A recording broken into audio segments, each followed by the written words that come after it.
All right, curious minds. Here's a question that has puzzled thinkers for centuries.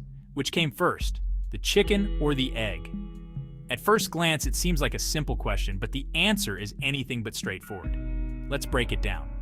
If you ask a biologist, they might tell you that the egg came first. Why? Because the first chicken would have evolved from an egg laid by a bird that was not quite a chicken. Over time, small genetic mutations would accumulate, eventually producing a bird that we would recognize as a chicken. Okay, but let's rewind a bit.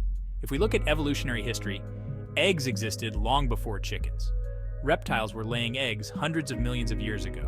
So in the grand scheme of things, eggs definitely came first. But wait, there's another perspective.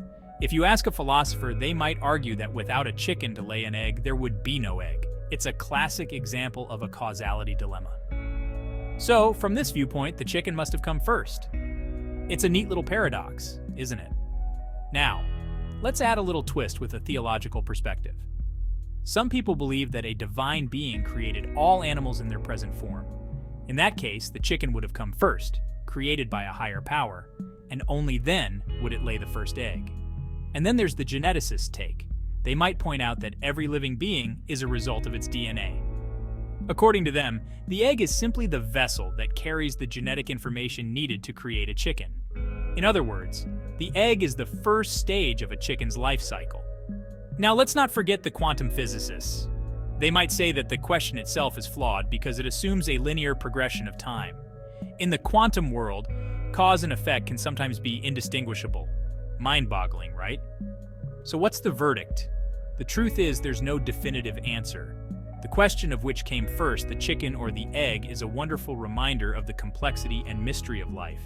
It encourages us to explore different perspectives and to appreciate the beauty of unsolved mysteries. And hey, maybe the real question isn't which came first, but rather, why do we care so much? Could it be that such questions push us to think more deeply about our world and our place in it? In the end, it's not about finding the answer, but about the journey of questioning itself. So next time someone asks you which came first, the chicken or the egg, you can smile and say, it's a mystery that keeps us all wondering. Thanks for watching, curious minds. If you enjoyed this dive into one of life's great mysteries, hit that like button and subscribe for more thought-provoking content. Until next time, keep questioning and stay curious.